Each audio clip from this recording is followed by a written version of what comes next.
In totaal is er goed 450 hectare hoe nieuwe natuur bij kwam. Daarvoor is landbouwgroen opkocht en daar is in de arronderen flink groeven. De totale kosten van de werkrichting zijn 5 miljoen euro en dat wil het echte werk nog beginnen met. De natuur maakt nog zelfs aan de slag. Dat wie akkerbouw en op het moment stiert het vol met BM, want die ben vanzelf opkomen.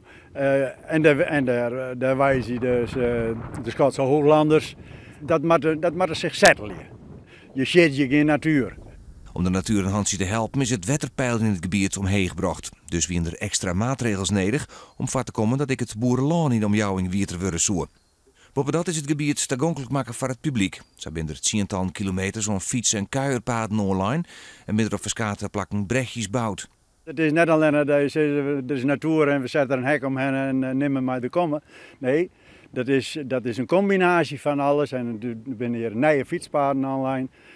En nou, dat is een wilde, want er wordt hier ook christelijk fietst in deze zuidoosthoeken van Friesland. De mensen zijn wild in december, dan ben het hele kloffen, zoveel files. Het Vochteleveen is een van de unieke plakken in Nederland met heegveen. Boven dat zit er een tal bijzondere planten en beesten te vinden. Door de uitbreiding van het natuurgebied krijgt die weer wat meer ruimte.